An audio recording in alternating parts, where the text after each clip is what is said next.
अब दौड़ कर गया और नारायण के चरणों को पकड़कर कहा, नाथ आप क्यों आए हो ये तो बताओ। भगवान ने कहा, आपको मालूम नहीं, मैं लक्ष्मी को लेने आया हूं, पर लक्ष्मी को तो मैं अपने यहां रखना चाहता हूं नाथ, मैं इसको छोड़ नहीं सकता।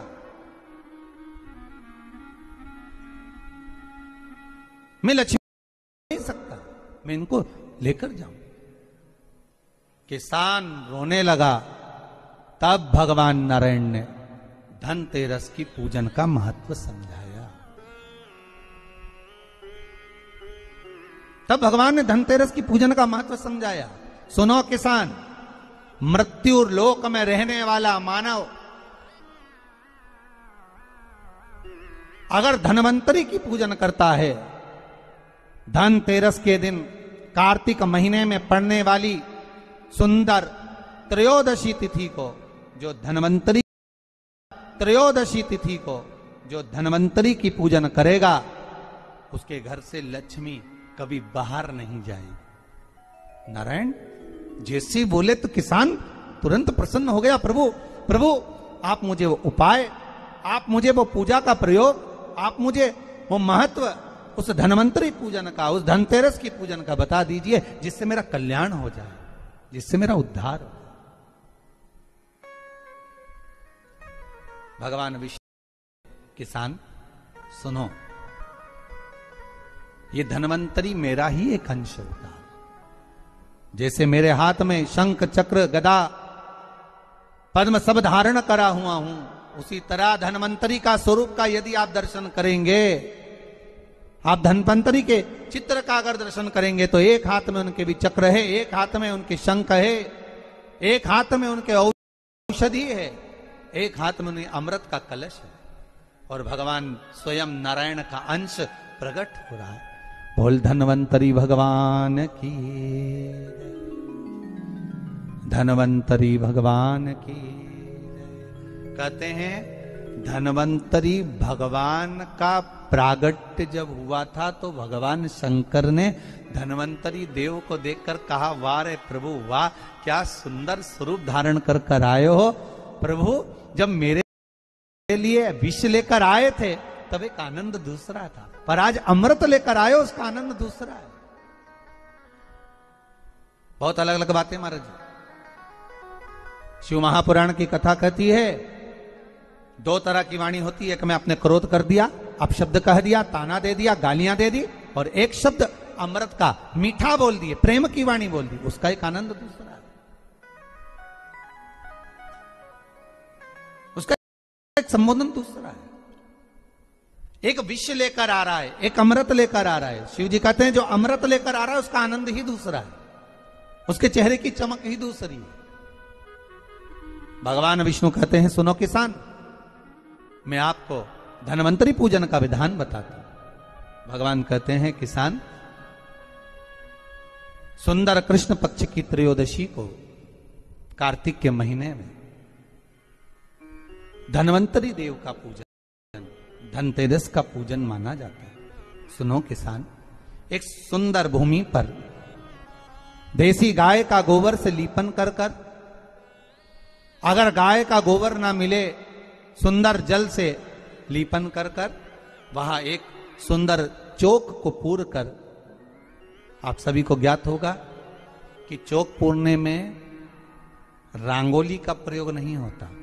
आप लोगों को मालूम, चौक पूरने में आटा और हल्दी का प्रयोग होता है। काय का प्रयोग होता है? आटे और हल्दी का प्रयोग। आटे हल्दी का प्रयोग क्यों होता है?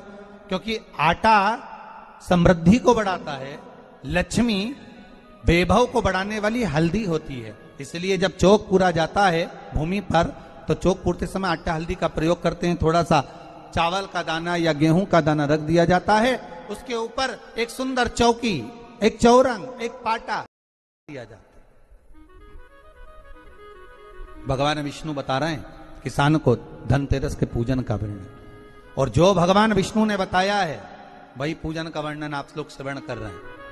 आज धनतेरस है, आज धनतेरस का प्रयोग कर पूजन करें, और शिव महापुराण के इस भाव को, विष्णु पुराण के इस भाव को, स्कंद पुराण के इस भाव को आप धारण करें, और जो विधान भगवान विष्णु बता रहे हैं उसके हिसाब से, उसके अनुसार आप लक्ष्मी का पूजन, धनतेरस का पूजन करें। चौकी लगाएं, चौरंग लगाएं, पाटा लगाएं, उस पाटे पर एक सुंदर लाल वस्त्र धारण करा दें, लाल वस्त्र बिछा दें। एक थाली लें, उस थाली पर कंकु से, रौली से, कुंकू से गिला कर स्वस्तिक का निर्माण कर दें। स्वस्तिक का निर्माण कर, घर में अगर चांदी का सिक्का हो, अगर चांदी का सिक्का नहीं हो, चांदी का कॉइन नहीं हो, तो अपने घर का 1 का सिक्का, 2 का सिक्का, 5 का सिक्का, 10 का सिक्का, जो भी आपके घर में हो वो कॉइन ले लें महाराज, उसको थाली के अंदर रख दें स्वस्तिक के ऊपर। फिर उसका स्मरण करें, आटे के 7 दिए बनाएं, एक थाली में, एक प्लेट में रख लें, घी के दिए बनाएं और उसमें सुंदर बाती को लगा दें। ध्यान दीजिएगा, इसमें जो बाती लगेगी वो लंबी बाती लगेगी। लक्ष्मी जी की पूजन में जितनी भी बाती लगे वो लंबी लगे।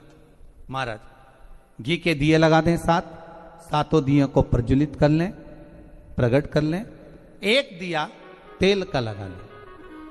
तेल का जो दिया लगाया है, जहां पर आपने सिक्का रखा है, कॉइन रखा है, लेफ्ट हैंड, मतलब आप ऐसे बैठे हो तो आपका सीधा हाथ की ओर आप तेल का दिया लग दें। और जो 7 दिए आपने लगाए हैं वो लक्ष्मी जी के राइट हैंड, मतलब आपका लेफ्ट हैंड हो गया, लक्ष्मी जी का राइट हैंड, आपका लेफ्ट हैंड हो गया, आपका उल्टा हाथ है। वहां पर 7 दिए जो आपने प्रज्वलित करे हैं वो प्लेट में रख दें। सुंदर थाली जो आपने पूजन के तैयार करी है, उसमें कुंकू, रोली, हल्दी, गुलाल, चंदन, मौली, लाल धागा, मौली, अमरबेल के टुकड़े, कमलगट्टे, हल्दी की गांठ, सुंदर भाव में उसको रखें। जल का पात्र सुंदर आनंद से, जो क्वाइन चांदी का और देसी क्वाइन आपने जो रखा है उसका जल से पूजन करें। लक्ष्मी पूजन का समय अलग अलग होता है, पर धनतेरस की पूजन का जो समय है वो प्रदोष काल से प्रारंभ हो जाता है। कब से प्रारंभ हो जाता है? प्रदोष, क्योंकि शिव के द्वारा निर्मित है लक्ष्मी पूजन का भाव। महाराज क्वाइन का पूजन करें, कंकु आदि से पूजन करने के बाद दोनों को उठा लें। दोनों क्वाइन, जो चांदी का सिक्का है और जो देसी क्वाइन है, उसको उठाकर उस पर जो कलेवा है, मौली है, नाड़ा है, लच्छा है, उसको लपेटना प्रारंभ कर और उसको लपेटें। पहले चांदी का सिक्का लपेट दे, फिर देसी सिक्का जो आपने रखा है, 1, 2, 5, 10 का जो सिक्का रखा है उसको लपेट, थाली में उसको रख लें। फिर वापस उस पर जल का छींटा देकर उसका पूजन करें। महाराज हल्दी, रौली, मौली, चंदन आदि लगाकर सुंदर भाव से चावल को हल्दी में भिगो लें और पीले चावल कर उल्टे हाथ में चावल लेकर माता लक्ष्मी के ऊपर जो के रखे हैं उनका पूजन करें। साथ में जब चावल छोड़ते जाएं तो गणेश जी का भी स्मरण करते जाएं। हे रिद्धि सिद्धि के दाता श्री गणेश जी महाराज, आप हमारे यहाँ पर सदा माता लक्ष्मी को लेकर, कुबेर भंडारी को लेकर सदा विराजमान रहें, नारायण को लेकर सदा विराजमान रहें। चावल छोड़ते जाएं और बाबा से विनती करते जाएं, माता लक्ष्मी से निवेदन करते जाएं, भगवान शिव का स्मरण करें, भगवान नारायण का स्मरण करें, माता लक्ष्मी का स्मरण करें, रिद्धि सिद्धि के दाता भगवान श्री गणेश जी महाराज का स्मरण करें, छोड़ते जाएं। जब चावल पूर्ण छोड़ दे में पूजन पूरी तरह से हो जाए, तब महाराज 7 सुंदर आनंद से अमरबेल के टुकड़े, अमरबेल वृक्ष पर एक पीले कलर की बेल चलती है, पीली, उसमें पत्ते नहीं होते, वो किसी भी वृक्ष पर डली, अमरबेल कहलाती। ये अमरबेल लक्ष्मी पूजन में, समृद्धि के लिए, मकान के मुहूर्त के समय पर, गृह प्रवेश के समय पर बहुत कार्य आती है। महाराज ये अमरबेल को पानी की जरूरत भी नहीं पड़ती, आप रूप किसी वृक्ष पर डाल दी जाए वो अपने आप फलती चली जाती। उसी तरह हमारे यहां भी हम भगवान से यही प्रार्थना करते, जैसे अमरबेल बिना पानी पड़े भी वृक्ष पर डाल दी जाए, पनपती जाती है, बढ़ती चली जाती है। ऐसे हमारे घर में बेबहू लक्ष्मी बढ़ती जाए। अमर बेल के 7 टुकड़े, कमल गट्टे 7, हल्दी की गठान 7 माता लक्ष्मी को समर्पित कर दें। दोनों हाथों में हल्दी पिसी हुई लीजिए और माता लक्ष्मी के ऊपर उसे चढ़ाना प्रारंभ कर दीजिए। 7 बार पिसी हुई हल्दी वो सिक्कों पर चढ़ा दें, अपनी मनोकामना अपने घर में माता लक्ष्मी को विराजमान करने के। जब हल्दी पूर्ण चढ़ जाए, हाथ में कुंकू ले लीजिए, रोली ले लीजिए, उस रोली कुंकू को भी माता लक्ष्मी को समर्पित करिए। तब इसके पश्चात सुंदर जो भी घर में मिष्ठान हो, मीठा हो, नहीं हो, शक्कर हो, गुड़ हो, मिश्री हो, जो भी आपके पास में हो, खड़ी शक्कर हो, वो भगवान को माता लक्ष्मी को भोग रख दीजिए। अगर ना हो तो मीठा रख दीजिए। महाराज, घर में संपूर्ण पूजन कर कर आपके घर में जो देवालय में भगवान बैठे हैं उनका भी पूजन करिए। पूजन करने के पश्चात आप माता लक्ष्मी से निवेदन करिए, हे माँ आप हमारे यहाँ सदा विराजमान हो। महाराज, ये जो पूजन है भगवान विष्णु जो बता रहे हैं किसान को, ये 5 दिन की पूजन है पूरी। आज कौन से दिन का पूजन बता रहे हैं? पहले दिन का। आज धनतेरस से रूप चौदस, अमावस्या, एकम और दूज, ये 5 दिन तक दीपावली का पर्व मनाया जाता है, दीप महोत्सव मनाया जाता है।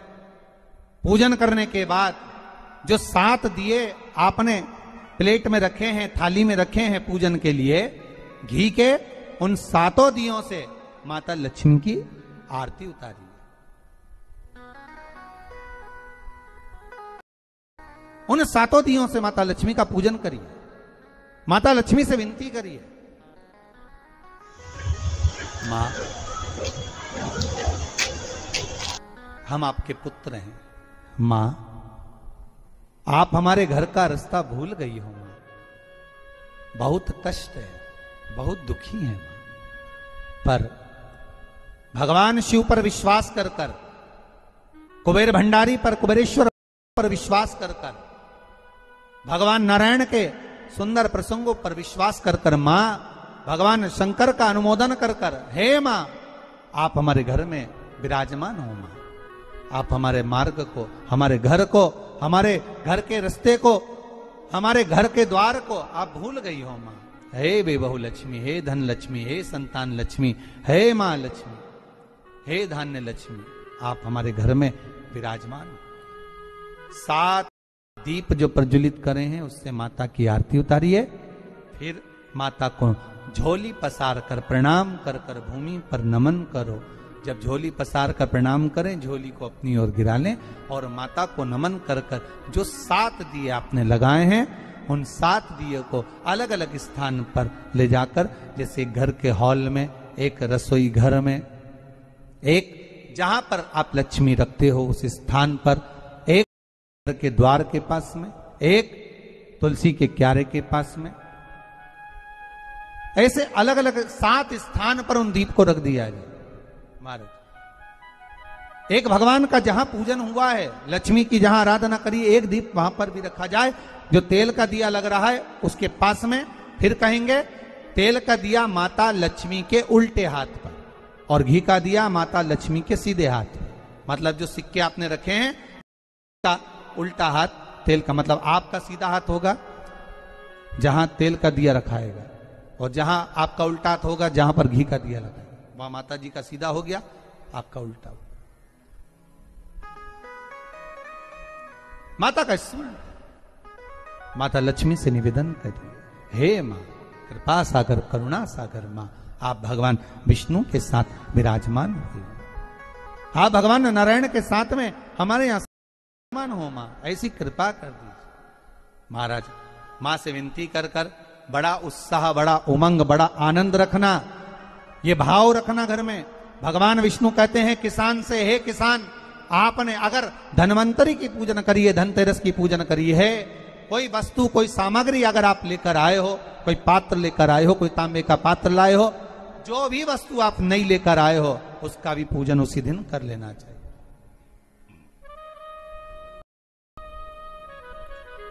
उसका भी पूजन करो। बड़ा भाव रखकर भगवान विष्णु ने किसान को बताया।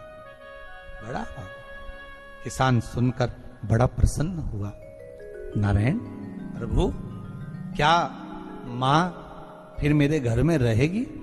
भगवान कहते हैं, सुनो किसान, ये लक्ष्मी अगर आप धनवंतरी का पूजन करते हो, धनतेरस का पूजन सुंदर कार्तिक के महीने की कृष्ण पक्ष की त्रयोदशी को अगर आप कर रहे हो, तो ये लक्ष्मी भले मेरे साथ बैकुंठ में जाकर रहे,